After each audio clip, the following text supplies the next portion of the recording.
Durante toda mi infancia, mi padre siempre tuvo y ha tenido gallinero. Hemos tenido gallinas o gallinas. Y desde muy pequeño yo fui testigo de un fenómeno asombroso en la vida de las gallinas. Sucede toda clase de gallinas en todos los corrales en todo el mundo. Cada vez que mi padre les esparcía el alimento, que ocurría 2 veces al día, en cuestión de segundos, las gallinas formaban su propia jerarquía. De manera instintiva, por un instinto natural, comenzaba la danza del dominio. Entonces, en resumen, establecían lo que se conoce como la ley del más fuerte. Los naturalistas noruegos acuñaron esta expresión al estudiar el sistema de jerarquías que existe en un corral de aves, por ejemplo. Y a fuerza de picotazos, las chicas determinan quién va a ser la gallina número 1. Y eso pasa cuando uno les tira la comida. A fuerza de picotazos, hay una que determina: yo soy la gallina número 1, después la 2, la 3, y así sucesivamente, por orden jerárquico, hasta llegar desafortunadamente a la gallina número 12 o a la última. Si se cuentan las veces que las gallinas reciben y dan picotazos, se puede saber cuál es la cadena de autoridad. La gallina alfa es la que más picotazos da. Si alguien se siente identificado con la gallina es otra cosa, pero es la que más picotazos da. Esa es la gallina alfa. Puede variar. Por ahí la gallina alfa a la hora del almuerzo es una y a la hora de la cena es otra. Es la que primero da picotazos a las demás. La gallina omega es la que resulta la más picoteada, la última. Las demás están entre una y otra. Pasa en todos los gallineros. La gallina alfa picotea e intimida a la gallina 2. Pero la gallina 2 jamás responde con un ataque a la gallina 1 que la está picoteando.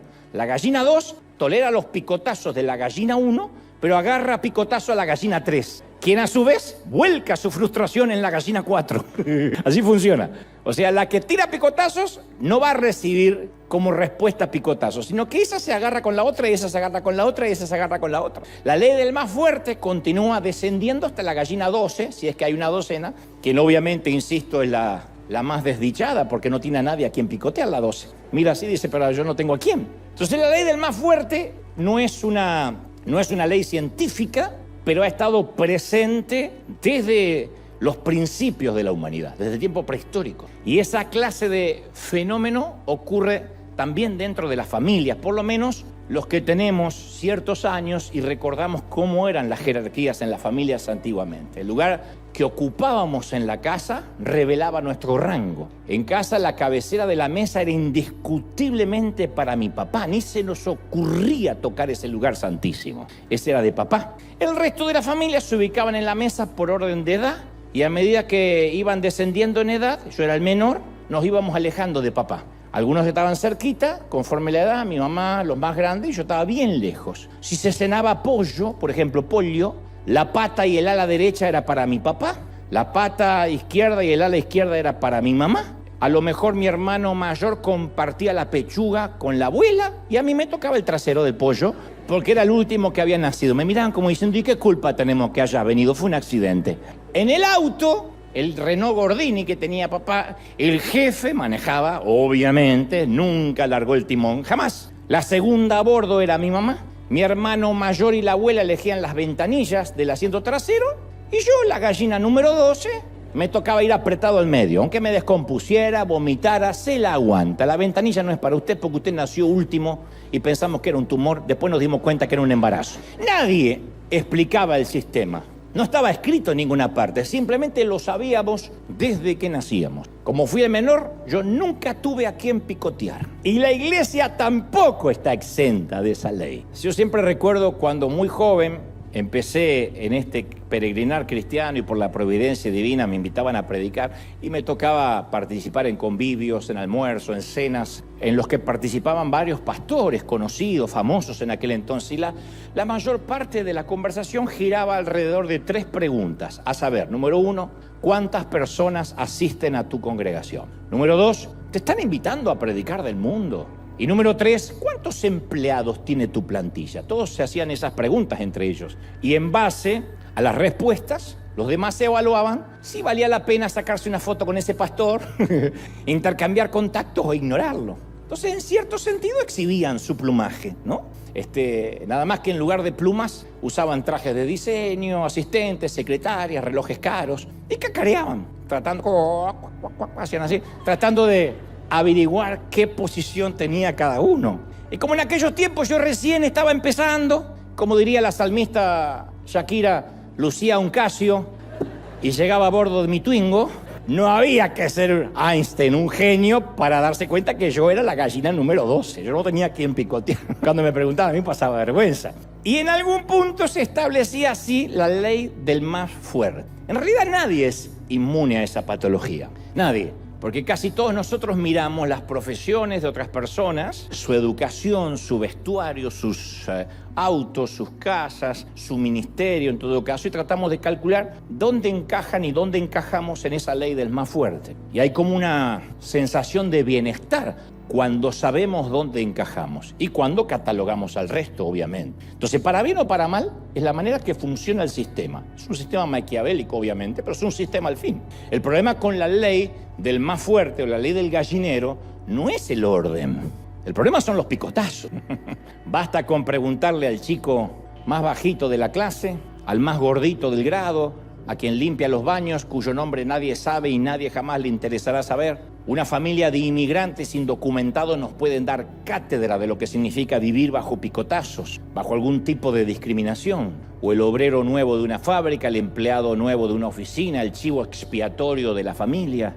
Nunca, nunca es lindo ser el último en la cadena alimenticia social. Nunca.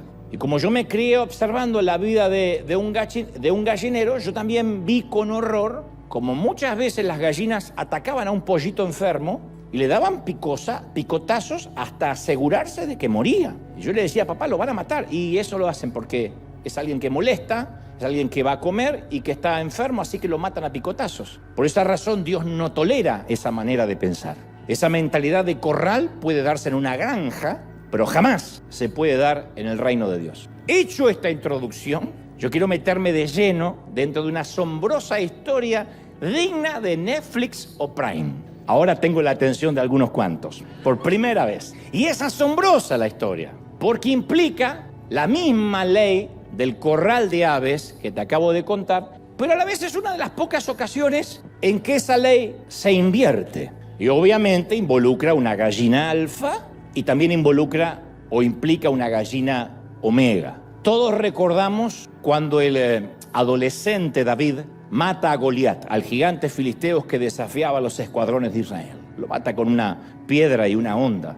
El tema es que cuando el gigante Goliat pierde su cabeza a manos del muchacho, los israelitas convierten a David en su héroe. Inmediatamente forman un club de fans de David, I Love You David, o David, cuyas chicas y mujeres enamoradas del incipiente héroe cantaban: Saúl mató a 1000, pero David mató a sus 10.000. Tal vez no sé cómo sería la tonada, pero algo como Saúl mató a 1000 y David a sus... Cantaban las chicas 10.000. Aparece la canción La Trova en 1 Samuel 18:7, por si alguien tiene duda. O sea, le asignaban al rey tantos muertos, pero a David muchos más de los enemigos. Y a partir de la viralidad, o que esa canción se hizo viral entre los cortesanos, el rey Saúl se llena de celos y se llena de envidia contra este flamante héroe. Entonces, la ascendente popularidad de David le echó gasolina al temperamento de Saúl, que ya era un tipo complejo. El rey Saúl trató de matar al nuevo hijo de oro de Belén en 6 diferentes oportunidades, sin razón, simplemente porque lo detestaba, porque le tenía celos. En 6 ocasiones trata de asesinar a un muchacho. Un rey tratando de matar a una hormiga en cuestión de jerarquía. Primero lo invita a casarse con su hija Mical. Bueno, eso no fue un intento de asesinato, sino que lo invitó a casarse con su hija. Así que Saúl le manda a decir a David: quiero que te cases con mi hija Mical, te lo mereces, pero para ser mi yerno tienes que mostrarme tu valía, y la dote va a ser que me traigas 100 prepucios de los filisteos. Esa va a ser la dote. Que vayas, circuncides a los enemigos, obviamente incircuncisos, y traigas 100 prepucios. Algo totalmente, si bien tiene un significado, también era vulgar, y era una manera de tener la esperanza que alguno de estos filisteos lo iba a matar a David. Era una misión imposible. Tráeme 100 prepucios de los filisteos de manera que yo sepa que te mereces a mi hija. Pero no ocurre, nadie mata a David. David redobla el pedido y trae 200 prepucios de sus enemigos. Dice, por las dudas, por si hace falta. No sé qué quieres hacer con ellos, pero ahí tienes algunos más. David con su música trae paz al torturado espíritu de Saúl. En un momento era atormentado y David tocaba las canciones y él se calmaba. Ni hablar de que matando a Goliat trajo esperanza a una debilitada nación. No obstante, el volcán Saúl se mantiene en erupción ante las hazañas de David y está todo el tiempo ideando conspiraciones asesinas. Un rey que debería estar pensando en naciones enemigas, en política exterior, ahora está pendiente de un muchachito. De hecho, la Biblia lo describe así, dice, mas Saúl estaba temeroso de David, por cuanto Jehová estaba con David y se había apartado de él, de Saúl. Él ya no sentía que la presencia de Dios estaba con él, pero sí estaba con el muchacho. Por lo cual Saúl se lo alejó de sí, se lo sacó de encima. Porque para un carnal no hay nada peor que estar cerca de alguien que tiene la presencia de Dios. Así que lo puso de jefe de 1000 soldados a David para que salga y entre y haga expediciones. No lo quería dando vueltas ahí en el palacio. Y David, dice la palabra, se conducía prudentemente en todas las expediciones y Jehová estaba con él. Era en aquel entonces el Messi de Israel. Y todos, dice la Biblia, en Israel y Judá sentían gran aprecio por David. Se hizo querer. Era una suerte de Máximo, el gladiador de la película. Todo el mundo lo amaba por encima del emperador, o en este caso del rey. Saúl no abandona la idea de asesinarlo. Y le dice en su momento a sus oficiales que lo maten, sáquenselo de encima, inventen algo. Ellos dicen, no es una buena idea. Nos va a poner en contra a todo el pueblo lo ama. Tiene el voto popular de Israel. Al día siguiente, dice las Escrituras, un espíritu maligno de parte de Dios, o sea, permitido por Dios, se apodera de Saúl, del rey Saúl. Obviamente eso es lo que hace la envidia, lo que hacen los celos, son portales, vórtices, para estar atormentado, para que los demonios, para que los espíritus tomen nuestra mente. Cuando la envidia, el resentimiento, los celos no son resueltos, son puertas, portales para el enemigo. Y dice la palabra que Saúl cae en trance en su propio palacio cuando un espíritu entra en su cuerpo. Y andaba entonces con una lanza en la mano, estamos hablando de Saúl, mientras David tocaba el arpa, que supuestamente lo venía a calmar a él, y Saúl se la arrojó pensando, literalmente así dice la Escritura, a este lo voy a clavar en la pared, lo voy a ensartar como una mariposa. 2 veces lo intentó y David logró esquivar la lanza. Es toda la información que la Biblia da. Yo trato de leer lo que no está escrito y me pregunto cómo fue la reacción del muchacho. Su majestad, vengo a tocar la música para calmar su espíritu. Toca, muchacho. Y el tipo hace así, le tira una lanza. ¿Qué pasó? Me hace acordar a mi mamá cuando a traición tiraba una escoba. Yo siempre digo que papá te pegaba, o me castigaba, y yo sabía exactamente por qué era, porque estaba ligado directamente a lo que yo acababa de hacer. Mamá guardaba en su archivo mental y decía, Neja, yo me voy a acordar. Y yo hacía buena letra todo el día. Al día siguiente, a traición, la vieja hacía ¡pah! ¿Qué pasó? Por eso digo, yo nunca estuve aquí en picotear, entiéndanme. Bueno, así eran los lanzazos de Saúl, la traición. Finalmente, Saúl envía unos sicarios a la casa de David a matarlo. Terminemos con este asunto. Manda unos matones cuando Mical, la hija de Saúl, la esposa de David, se entera, lo ayuda a escapar a través de una ventana. Dice, no vale la pena que mi padre te mate, escápate. David llegó a preguntarle a Jonatán, que era el hijo de Saúl, y le dice, ¿qué he hecho yo? ¿Qué crimen o qué delito he cometido contra tu padre para que él quiera matarme? Es que no había razón, era uno de sus oficiales. Estaba a bordo de la infantería de su ejército. Era uno de sus mejores hombres, había matado a Goliat. David no logra entender por qué su suegro quiere liquidarlo. Reciba esta palabra de algún yerno necesitado hoy. No logra comprender tanto odio, tanto celo enfermizo. Los celos no resisten análisis ni sentido común, pero a veces literalmente asustan. Y más de una vez David se pregunta, ¿pero yo me merezco esto? No. Jonatán obviamente no tiene la respuesta para darle. ¿Quién puede explicar los picotazos de Saúl? ¿Por qué picotea? ¿Por qué quiere ser la gallina alfa si ya es rey? Por la misma razón que a veces no sabemos por qué un padre atormenta a su hijo. Luego uno se entera que es un problema psicológico, terapéutico, algo que arrastra de su propia niñez. Pero ¿por qué maltratan? ¿Por qué hay padres que maltratan y provocan la ira de sus hijos? Porque una esposa subestima a su marido, porque un marido maltrata a su mujer, porque un jefe maltrata a sus empleados. No lo sabemos. A veces hay picotazos que no resisten análisis, porque uno sabe las represalias cuando alguien hizo algo malo, pero cuando simplemente nos picotean, porque si uno dice, ¿y por qué? Es la absurda y demencial ley del gallinero. Hasta el día de hoy hay dictadores que torturan, secuestran, presidentes que seducen, pastores que abusan, sacerdotes que importunan, y uno dice, ¿y por qué? La ley de los picotazos. La gallina número 1 picotea a la gallina número 2, solo porque así es como lo hacemos siempre en este corral. ¿Cómo responde David en este caso? Destruyéndolo a Saúl, devolviéndole el odio. Bueno, eso es lo que normalmente la ley del más fuerte nos pide. Tengo que defenderme. Soy cristiano, pero eso no me transforma en un estúpido. Soy evangélico, pero no menso. Manso, pero no menso. No me puedo dejar picotear. Si yo me dejo picotear, ¿qué va a pasar? Entonces, cuando tomamos la justicia por nuestra propia mano, ante la injusticia de los picotazos de una gallina alfa que sin sentido nos empieza a dañar, memorizamos y hacemos una lista de todas las cosas que nuestro Saúl nos arruinó. La niñez, la adolescencia, la carrera, el ministerio, la pareja, la salud.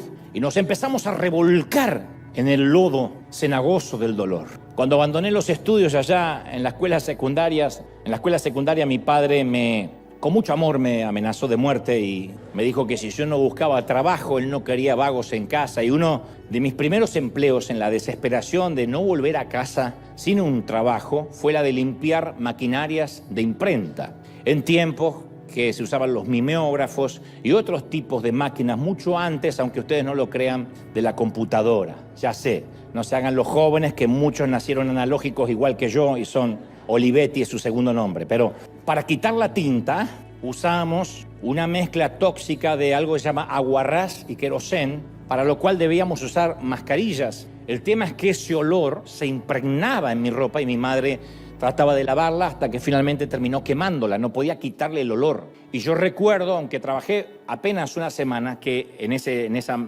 fábrica, que el hedor se quedó en mi nariz o bajo mi nariz durante días. Y en aquel entonces yo aprendí que si persistimos demasiado tiempo en el infecto olor, terminaremos oliendo como la toxina que despreciamos. Creo que voy a repetir eso. Si persistimos demasiado tiempo en el infecto olor, terminaremos oliendo como la toxina que despreciamos. Cuando uno permanece en un círculo vicioso, en un bucle de resentimiento, de celos, de envidia, empieza a oler de manera pútrida. David elige otra opción y en el Salmos 18:46 él escribe: el Señor vive, alabado sea Él porque es mi roca.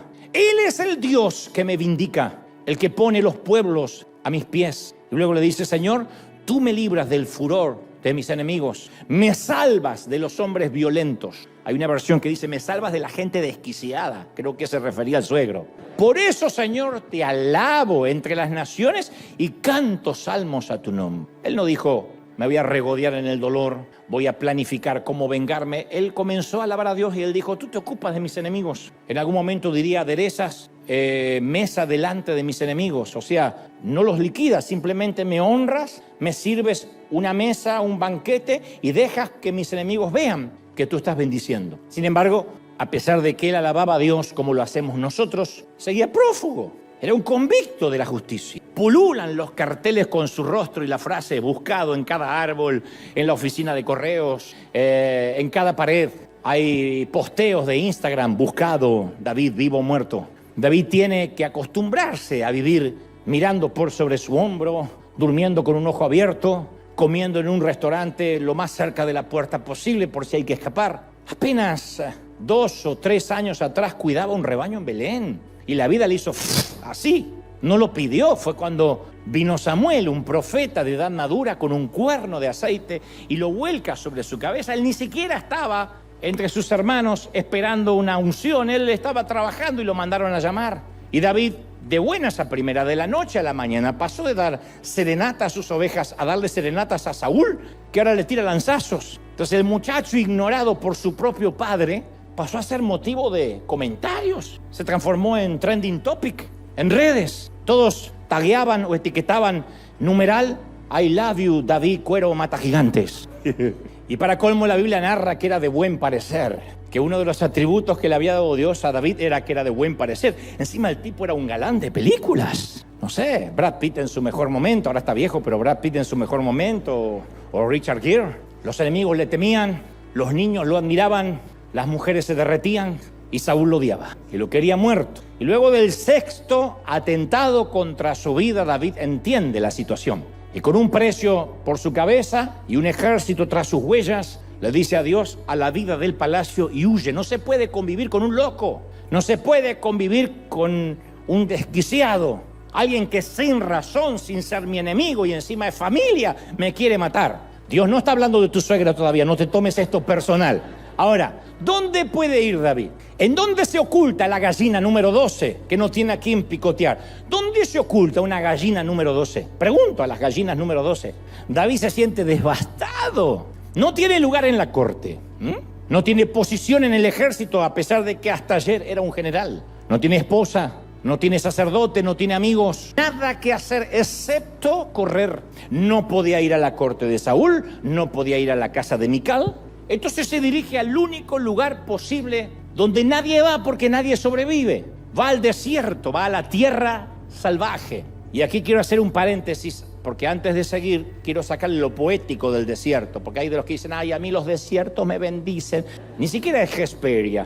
Yo necesito que veamos la imagen. Yo quiero pintarte el cuadro completo de lo que vamos a ver en el siguiente episodio. El mar muerto está agonizando. Retrocede gota a gota a razón de 1 metro por año. Galilea envía su riego, su fluido a través del canal de Jordania, pero el mar muerto se empobrece a diario y crea un cementerio salino, que es peor incluso que el cementerio. Son pilas, montañas de sal. Hay poca vida en los alrededores, la erosión ha marcado la tierra en una tiranía de cuevas, de surcos, de acantilados y algunos cañones. Es un lugar para los coyotes, es un hogar para las hienas, para las iguanas, y ahora también es un hogar para David.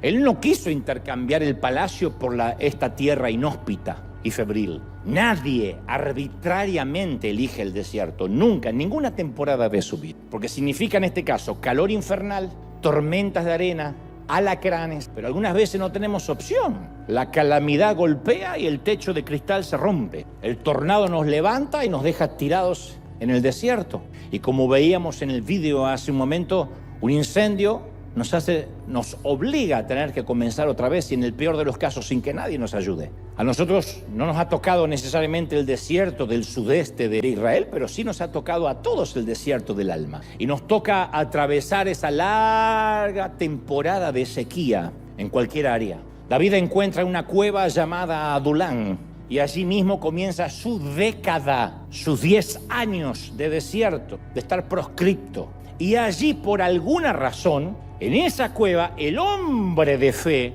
vuelve a surgir. Una vez que deja las armas, su escudo, su uniforme, el hombre de fe vuelve a surgir. Sí, su cabeza tiene un precio, pero de alguna forma, fugitivo y solo, se vuelve a Dios y encuentra refugio. Él había sido un muchacho que se había forjado en las praderas, en los riscos, en el desierto. Es en la soledad con Dios que se había transformado en un salmista. Y Dios consideró que necesitaba otra temporada a solas con Él para fortalecer su carácter. Y esto sí, el que tiene oídos que oiga, para fortalecer su temperamento. A veces Dios nos lleva al mismo lugar donde una vez comenzamos, al mismo lugar que alguna vez vimos por sobre nuestros hombros y dijimos nunca más volveré a pisar, y el Señor nos lleva a ese mismo sitio porque son las coordenadas para que busquemos a Dios como lo buscábamos en esa ocasión. Dios no tiene ningún inconveniente en permitir, así como permitió que un espíritu atormente a Saúl, permitir que pasemos otra temporada de escasez financiera y decimos, ¿pero por qué?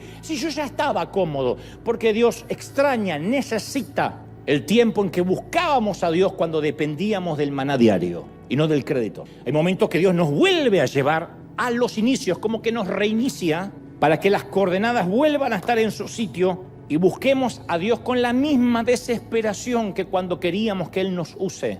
y a veces nos empezamos a quejar, o lo sagrado se nos vuelve común, y entonces Dios no duda en llevarnos al sitio de reinicio. Y allí David encuentra refugio. Refugio es la palabra preferida de David. Yo me atrevo a decir que la más repetitiva. En los Salmos aparece, al menos conté, 37 veces. Y donde más la usó fue en el Salmo 57, refugio. Y cuando uno va al Salmo 57, explica allí el trasfondo. Dice, poema de David, o prosa de David, cuando estaba huyendo de Saúl y vivía en una cueva. ¡Caramba! ¡Qué preludio! ¡Qué prólogo! Porque no fue canción que compuse con mi piano mientras miraba los Alpes suizos. Salmo que hice porque la productora me pidió una canción para hacer un disco. No, prosa o poema que escribe David cuando huía de Saúl mientras que vivía en una cueva. Entonces imaginemos al hijo de Isaí en la oscuridad, sobre sus rodillas, quizá con su rostro perdido entre las sombras. No tiene un hogar donde regresar, o sea, a priori no tiene por qué estar cantando ni alabando a Dios, quejándose tal vez. ¿Cuántos de nosotros perderíamos la casa, el auto o la ciudadanía y estaríamos insultando y enojándonos con Dios e insultando al cielo? Las redes, siempre digo que es la punta del iceberg, que puede mostrar a veces el comportamiento del ser humano. No creerán la cantidad de gente que me ha escrito, yo soy cristiano, pero si me deportan, voy a dejar de creer que Dios es mi proveedor o mi refugio o mi salvador. Aquí tenemos un deportado, peor que un indocumentado, porque ¿qué hubiese querido David? ¿Qué más hubiese querido? Que lo suban a un avión y lo lleven a su país. No le diga, te vamos a devolver a donde saliste. Lo único que te quitamos es la documentación del palacio. No, iban a por su vida. Entonces David sabía que ir a su casa, volver a su hogar, implicaba poner en riesgo a su familia. Ergo, si se dirigía al tabernáculo, ponía en riesgo a los sacerdotes. Entonces recuerda que no está solo, que cuando pastorea ovejas tampoco estaba solo. Y ahí del hueco de la cueva surge una dulce voz. Refugio. El indocumentado empieza a darse cuenta, el perseguido empieza a darse cuenta de que él tiene una morada donde habitar. Sí tiene un hogar. Refugio, torre fuerte, eres tú, mi roca. Es arbitrario que hable de habitar, de morada, de hogar. Cuando perdemos el trabajo, la familia, la pareja, la reputación, la vida, lo único que uno puede hacer es encontrar refugio en Dios. Tenemos que permitir que sea Dios la pared que detiene el bien, la que nos dé la validez de la ciudadanía eterna, independientemente de donde nos toque vivir. El fundamento sobre el cual nos paramos cuando tocamos fondo. ¿Qué hay en el fondo? ¿Roca o no? Entonces todos los que hemos sido sobrevivientes del desierto, hemos encontrado un refugio en Dios. Y nunca vamos a saber que Jesús es todo lo que necesitamos, hasta tanto Jesús sea todo y lo único que tengamos. Lo diré otra vez, nunca vamos a saber que Jesús es todo lo que necesitamos, hasta que sea lo único que tengamos. Y a veces Dios nos quita las muletas, nos empieza a quitar los puntos de apoyo, para que entendamos que nuestro refugio es Él, que no hay otro. Ahora, Dios es fiel, porque Dios siempre da un bonus y se ocupa de mandarle compañía humana, porque Dios podría decir, me encanta que me cantes todos los días y podemos estar tú y yo solos en la cueva. No obstante, le manda compañía. Y primera de Samuel, capítulo 22, el versículo 1 relata que cuando sus hermanos y el resto de la familia se enteraron que estaba en Adulam, fueron a verlo allí. Y además se le unieron muchos otros que estaban en apuros, cargados de deudas, amargados. Y David llegó a tener bajo su mando a unos 400 hombres. David se convirtió en el Robin Hood del Medio Oriente. Gente con deuda, con problemas, indocumentados, traídos por un coyote en el mejor de los casos, porque el coyote sabía dónde estaba la cueva. Era una tripulación destartalada, inadaptada. Una legión de gallinas número 12. Toda era gente que nunca había picoteado a nadie. No tenía quien picotear, no porque eran buenos, Yo nunca fui un niño bueno, no tenía quien picotear, que es diferente. Yo siempre digo, no era que era más santo, no pecaba por falta de recursos. No teníamos internet, no teníamos televisor, ¿de dónde íbamos a pecar? No sabían ni cómo se pecaba. Y estas gallinas número 12 se reúnen en la cueva de Adulam, rechazados, marginados, perdedores, periféricos, exactamente como aquí. No dicen amén, pero yo sé que es exactamente como aquí. Bienvenido al hospital de roto, gente.